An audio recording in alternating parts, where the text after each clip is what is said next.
Keeping your promises is the most important factor for building trust in your customer. Absolutely. Keeping your promises so simple, almost a cliche, yet very crucial and a guarantee for success. And that is why we here at Lamata can stand before you week after week to share our plans on keeping Lagos moving.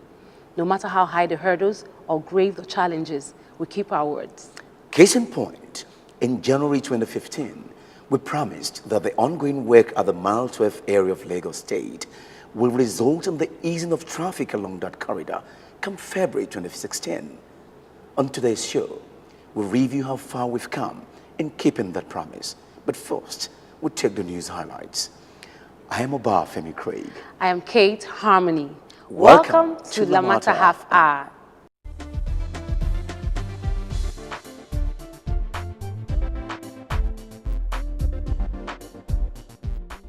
Welcome and thanks for joining us on the news highlight on Lamata Half Hour.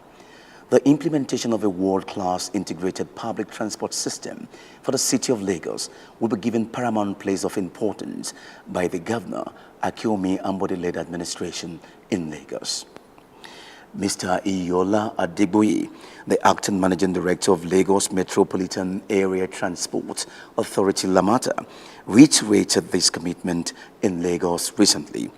According to Adegboye, plans are ongoing to commence strategic public transport projects that will effectively improve traffic flow within the metropolis and reduce drastically traffic congestion along some prioritized corridor. He noted that the implementation of the Strategic Transport Master Plan, as developed for the state by Lamata, will by 2032 deliver 5 rail lines, 1 monorail, 14 BRT corridors, and other strategic public transport infrastructure that will support the state's mobility demand as a megacity. Meanwhile, Lagos Metropolitan Area Transport Authority Lamata has enjoined motorists to drive cautiously around bus shelters at K2, Ojota, New Garage, Maryland, Ediroko, and Anthony as they are currently being upgraded. The upgrade is meant to bring the bus shelters at par with the recently built bus shelters from the Mile 12 to Ikorodu Bus Rapid Transit BRT extension. Lamata says the appeal has become urgent because of the bad driving habit of some drivers who are usually not conscious of their safety and that of other motorists and commuters.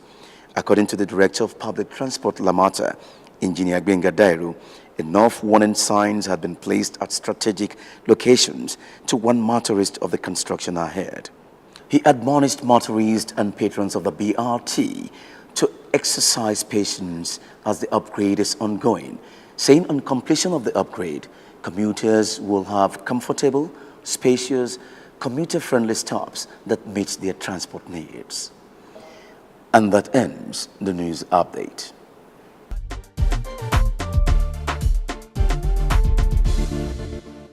We all celebrated the Bus Rapid Transit BRT extension from Mile 12 to Ikorodu, but a new problem cropped up despite the noble endeavor: traffic congestion at Mile 12 area.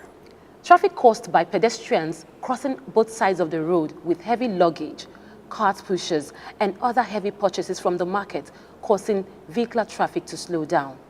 Private vehicles and danfo buses were guilty too, making indiscriminate stops and U-turns to worsen an already bad situation. It's time to visit that corridor, monitor progress, and see how far we've gone in keeping our word to enable free flow of traffic there by the end of February. Join us now as we go on the move.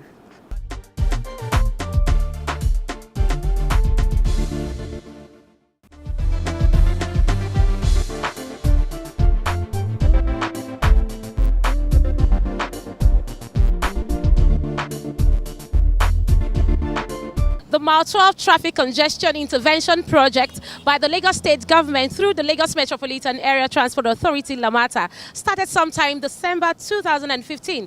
And you have been with us through every phase of this project. You have been patient. You have watched this project evolve till this time. And today we bring you updates and more details about this project with the supervisor, Engineer Abidemi Atobatele, with us. You're welcome to the program. Thank you very much. So tell us, what prompted this project? Yeah, after serious hold-up around this area was observed. The Executive Governor of Lagos, His Excellency, told us to come up with measures at which we can reduce this traffic jam around this area. That was why we came up with this design to stop people from crossing the road, stop the cart pushers from crossing illegal U-turns of the yellow buses, and pedestrians crossing, indiscriminate crossing by pedestrians. We want them to use the pedestrian bridge so that at least that will stop their obstruction to traffic. Okay, so at what stage are we with this project? Have we gone with this project? We're almost through with the project. We are about 80% of the project now. Okay, so any challenges constructing this? Because looking at it, you can see that it's a long stretch. What were the challenges you encountered? Yeah, we've been able to overcome all the challenges. The initial challenges were, when you're blocking the cart users, there will be some opposition from them because they now know that they can't cross like they used to do before. They need to go through the pedestrian bridges, so there were resistance from them. Two is some of our activities were affecting the free flow of traffic along the corridor, and that we've been able to overcome now. We have completed that part of the project that is disturbing the free flow of traffic. So we are through with that now. Let's talk about the components of this. I can see these walls, they look quite thick. How did you come about? Do you do the casting somewhere and you bring them here, or you have to do everything? Just tell us the details of this. The initial plan was to do a precast. What that means is that we would have done the cast somewhere and we'll bring it down here to install. But the design was to do a 15-meter stretch. And for you to be able to bring down a precast of 15 meters of this is going to be very heavy. And you will need only a crane for you to be able to install it. And when we look at the possibility of using the crane to install it or doing a cast institute means that we'll do a cast on site. We discover that it is better for us to do the cast on site because we can do that in the night and it won't involve bringing down a crane to block the entire road. So that was why we adopted the system of doing the cast institute. So let's assume we still have, I'm hoping you don't do that. Let's assume we still have some people who would want to try to see if the walls can come down. Okay, what's the resistance level? Yeah, we've seen that. We've recorded about 5 of such tests by all those vehicles. We have designed it such that it can resist truck loaded with cement. It will be able to resist any force by any vehicle. But the only implication is that if there are accidents from smaller vehicle, the impact on the vehicle will be much. So we're also doing other traffic TSM, the traffic management system, such that will prevent them from colliding with the walls. We're also going to put that in place. Okay, so what's the traffic situation around here with the 80% of the project complete?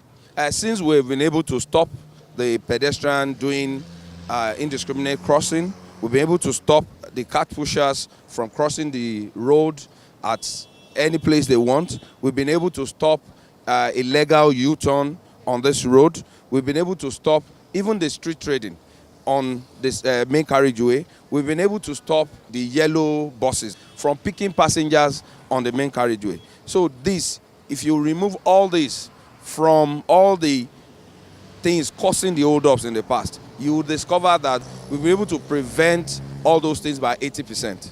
So what it means now, if you look at the corridor now, you see you can't even fight traffic there. It's because of this intervention. All the pedestrians, the commuters, they've been restricted to the service lane. So if the commuters are not on the main carriageway, the yellow buses will not stay there because they need to pick them. So they will go to where they are. Okay, the commuters are saying that it appears that the traffic has been pushed towards the K2 area. What do you have to say about that? Yes, they are actually right.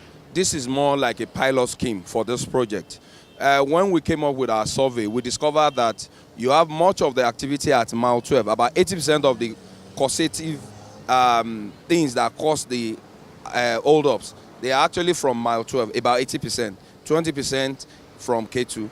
But now that we have stopped the 80%, it's more like they have now shifted to the front, to K2, to still do what they are doing around there.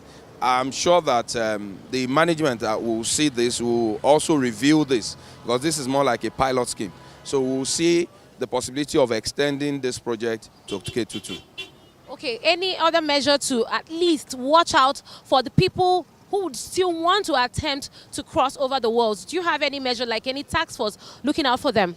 Yeah, when I was coming now and with some pictures with us, we still discovered that about 2% of those that would like to cross by force, they are still scaling over the fence. Yeah, but that's about 2%. And it's still a success figure. 98% is okay for us. And we know in the very nearest future, the law enforcement agencies will be able to solve the 2% remaining. Probably maybe they will start making arrests of those that want to force themselves to scale over the fence. But the truth is that we, Lamata, have done our side, our own bit of the project. It is now left for LASMA, Kai to also do their own bit of the project by ensuring that people do the right thing. Yeah. So your final thoughts to the road users, the cart pushers, the market women, the pedestrians, and the bus drivers. What do you have to say to them? What I can only tell them is that ordinarily, if we all we follow what is right, we are not supposed to do a fence of this magnitude in order to tell people to stay on the service lane. It is because of the attitude that government has spent this much taxpayers' money, their own money, which they would have used for something else. That's why they have used it for this fence. And I would advise that those that have it, those that are thinking in their mind, or those that will want to think that they want to vandalize this structure, they should remember that this was built with their own money, taxpayers' money. So I also want to tell people that, especially the pedestrians, the commuters, I want to tell them that if you decide to stay on the service lane, the yellow buses will come and meet you there. They need you to do their business. If you stay on the main carriageway, you are blocking others from having free flow of traffic. You are also endangering your life. But if you stay on the service lane, these yellow buses will come there and meet you. You are their customers. They will come and meet you. So there's no need for you to come to scale over the fence. There's no need for you to stay on the main carriageway when they can come and meet you at the service lane. So I will advise that we'll do what is right. Thank you very much. Thank you for being with us today on the show. My pleasure. And that's it from Engineer Abidemi Atobatele, the project supervisor for the Mile 12 Traffic Congestion Intervention Project by the Lagos State Government through the Lagos Metropolitan Area Transport Authority, Lamata. All has been said. Do the right thing and you won't be found on the wrong side of the law. Lamata Half Hour continues.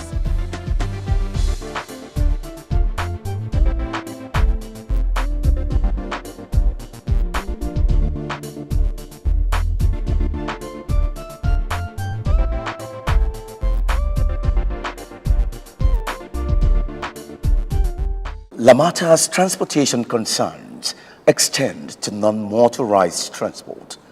Pedestrians reach their destination by foot, while several others across the state cycle to theirs. These are equally important modes of transportation with several benefits. A focus on non-motorized transport reduces dangerous gas emissions into the environment while doing wonders for the body in the process. Those are just two of several benefits.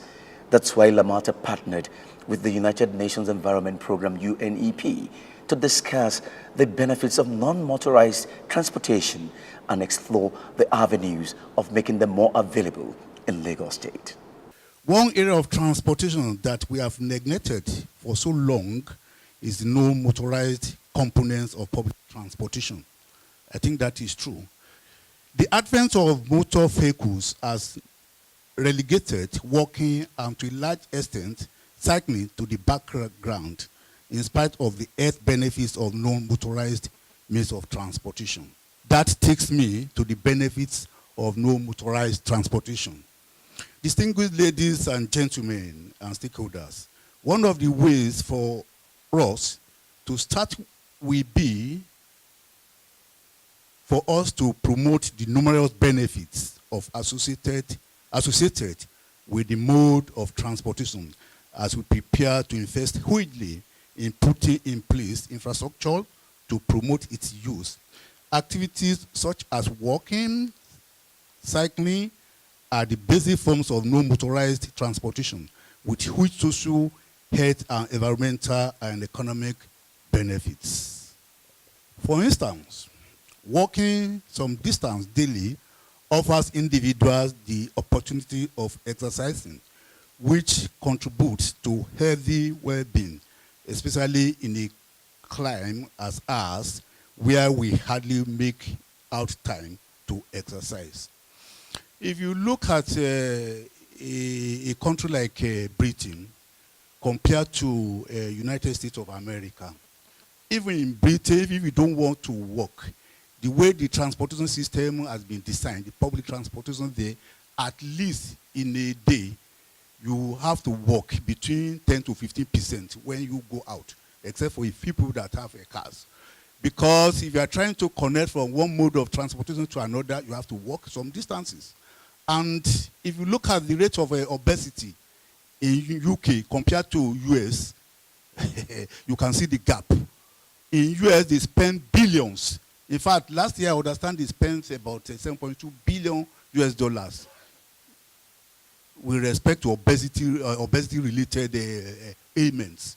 Whereas in UK, the figure was lower than 1 billion for last year. So you can see the comparison. So walking the benefits is huge. Honestly, the benefits is huge. And that is why you see those who live in rural areas, because they walk from time to time, they live longer than those that live in the cities. Our focus, therefore, ladies and gentlemen, should be on how to systematically tap into these huge benefits and direct attention towards promoting the models, providing the infrastructure, and promoting their use. We're going to do today in two parts. Basically, you're the experts, actually. You know, whether you're here from law enforcement or road safety or of transport or from Lamata, you're the ones dealing with these issues every day. So I want to spend the first few hours really understanding from you what the problems are, what you think the solutions are. And then we'll spend a few hours looking at some best practice, some case studies from across Africa, what other cities are doing to kind of address the problems. And then the idea is that we mesh these two sessions together and we come up with some sort of action plan. And it's really that action plan that's going to become the foundation of the partnership between UNEP and Lamata. The idea is we develop a partnership over 1 or 2 years where we help you on your non-motorized transport journey.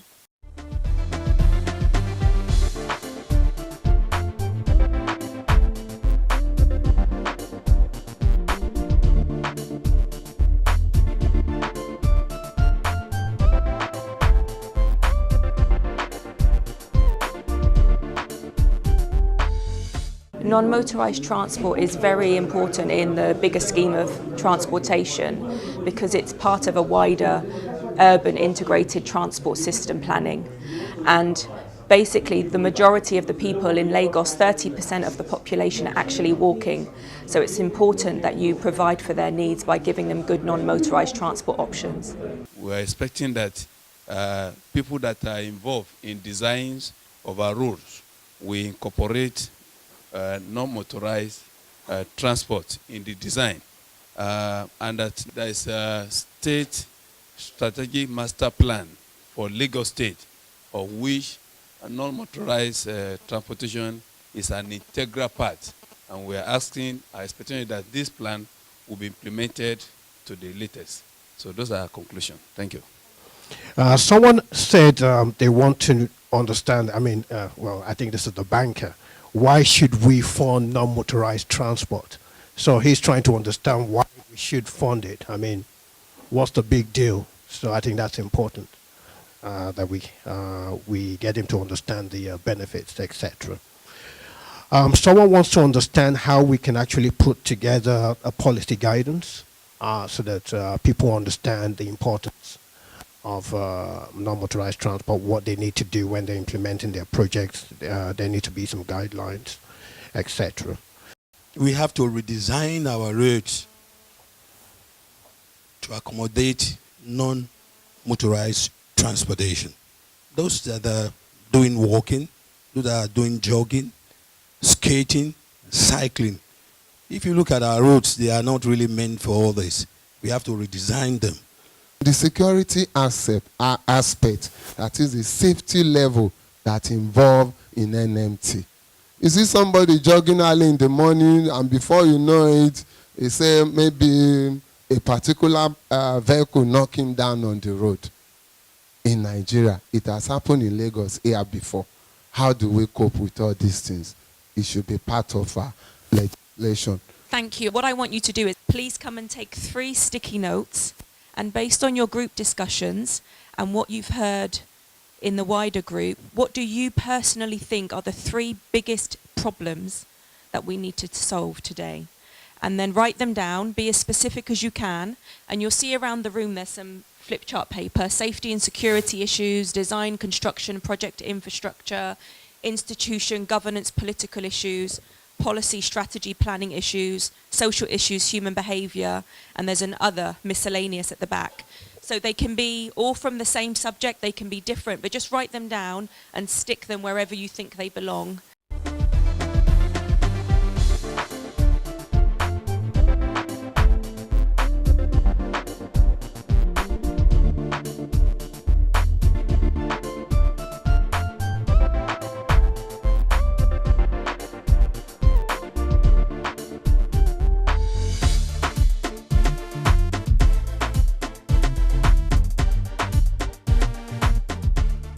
Non-motorised transport can really help traffic congestion in Lagos.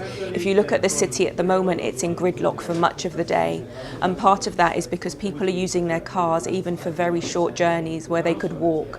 So if you provide them with facilities so they can walk and cycle safely, it switches them from using their vehicles to using a much more low carbon and sustainable form of transport.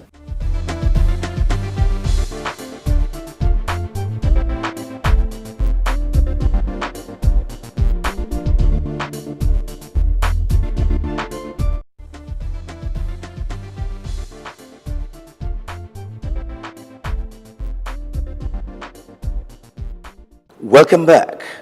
Help us be on the same page with you regarding your Lagos transportation experience by sending your questions, comments, and remarks on any of the following.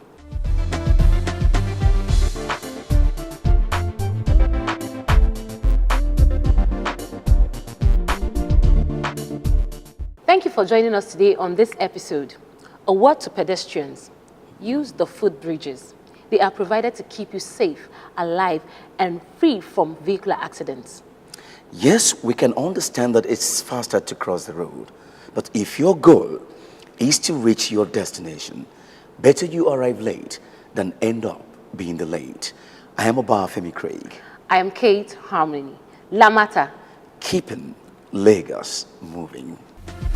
Eko Akete, Lagos, my home. With Lamata, Lagos is changing for the best. BRT lanes, modern rail